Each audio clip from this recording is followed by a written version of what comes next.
Unit 9 Research Methods in Sport. My research question for this investigation was which player had the highest defensive statistics throughout the entirety of a match between Sergio Ramos and Rafael Varane.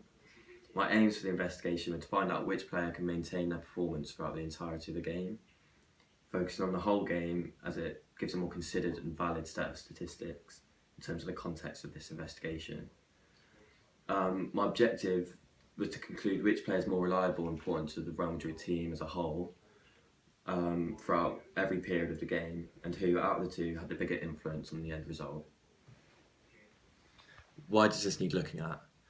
I thought it was a big factor to look at and important enough to investigate, as it could be the deciding factor to Real Madrid's recent success, and could also be transferred into other teams in various other formats, which could vastly improve their tactical awareness, even in other sports, any invasion game, and could increase their defensive capabilities. There's several ways you can investigate this, through qualitative means and quantitative means. Qualitatively, you could do case studies, historical retrospective designs, grounded theories, or ethnographic designs. For example, for an ethnographic design, it's a research design that studies a group or a culture through becoming immersed with the group. So, for example, I could have gone to Real Madrid as a coach, part-time coach, and just studied training sessions of both players, see what they did better, what they did worse, and make a well-rounded conclusion from that. But there are positives and negatives, of course. So advantages to qualitative methods are they don't require a strict plan or schedule, as the data is based on natural behaviours and attitudes, so they're quite unpredictable, so you have to be quite flexible. Results are often explainable and have reasonings, therefore can be generalised for a huge range of other situations and other walks of life. So other people could use my investigation as secondary research and generalise it to help them in their own investigations. And this type of research is generally more appealing and accessible to those who prefer not to endeavour into mathematical studies,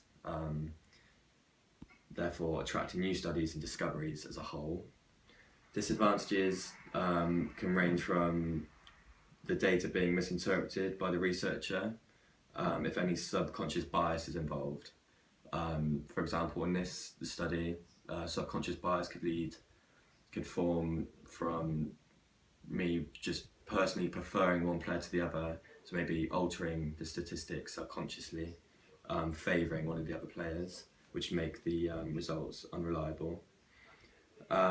Also, without using numerical data, it can often be more difficult to identify and interpret different trends and tendencies. Qualitative methods.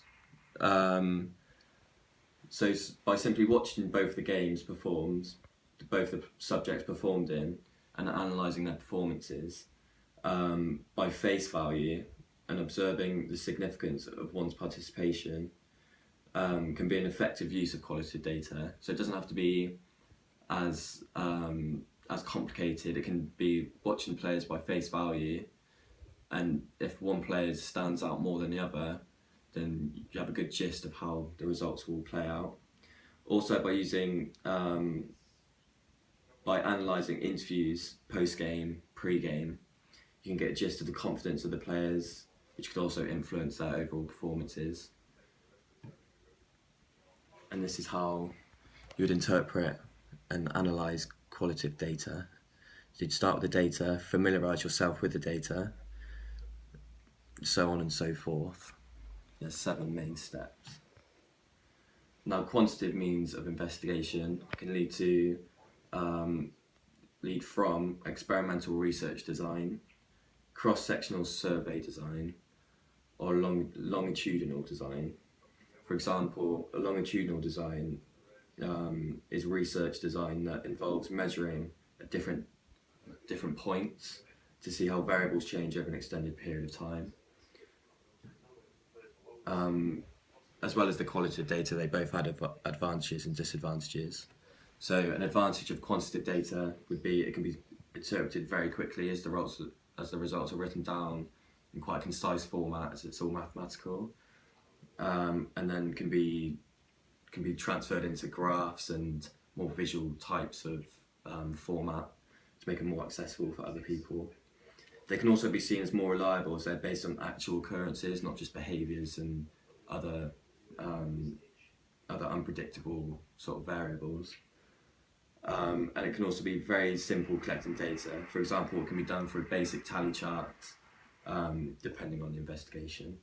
However, they do have disadvantages. For example, quantitative data often requires a large amount of data to be deemed valid and accurate, which can be very time consuming, making it less accessible for investigators with less time on their hands or resources.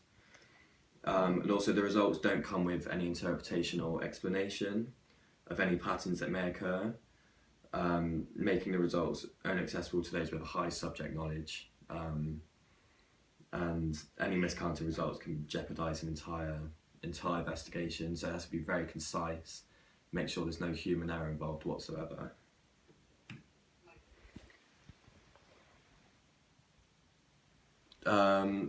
Quantitative data analysis methods. There's two main different types. There's parametric tests and non-parametric tests. A parametric test could be the dependent t-test, which is done to compare the means of two related groups, aims to discover the difference between the means of the results of the two groups. For example, in this scenario, it could be used to determine if either Ramos or Varàn's results improve the second time round, after undergoing several pre-game testers and drills, which will sharpen their reflexes, their defensive capabilities, and get them more in the flow before they start the game.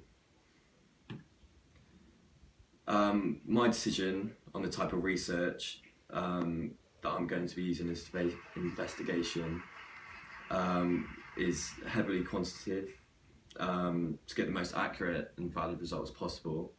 I believe this will be most effective as I'm observing the statistical performances of both players. Therefore, a tally chart presenting certain actions performed will be most effective, because it will leave interpretable results that can directly answer the research questions, rather than getting behaviours confused and making it more difficult than it needs to be.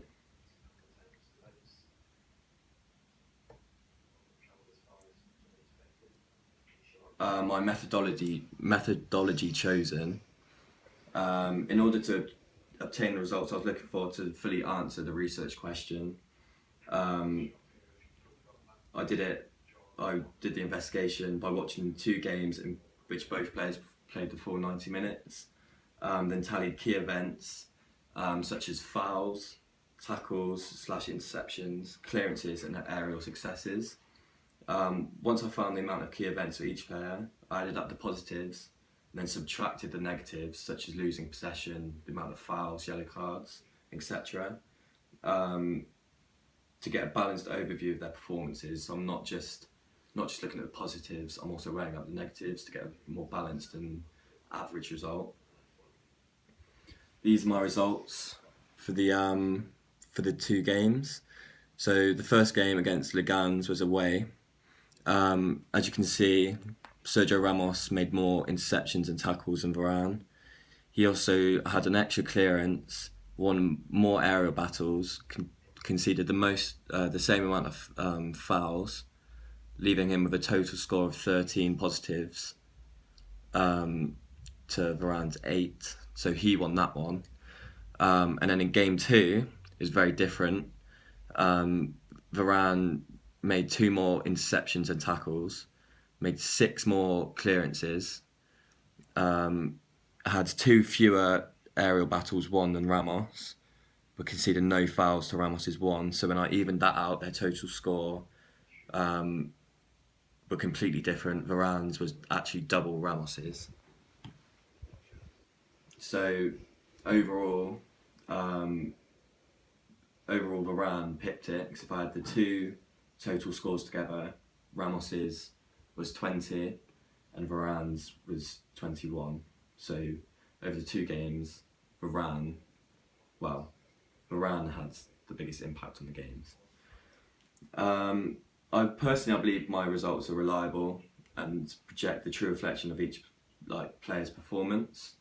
However, due to the extended amount of time I had to concentrate without breaks, with the game constantly flowing, there is a slight chance of human error which could slightly impact the results that I gained, but personally I would deem them very reliable.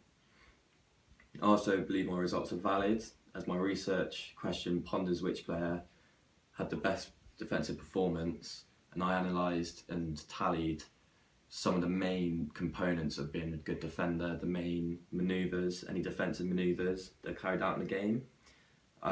Given the question and the results, I direct correlation, so they're very relevant to each other, ensuring the results are valid. In future investigations, I could make it more valid and accurate by, rather than doing it over 2 games, analyse the players over an entire season, over 36, 40 games, and then this way I'll be able to see any anomalous results, miscount them, and focus on the main bulk of results, and really deem which player had the biggest impact over the team, and answer my research question with more conviction. That's it.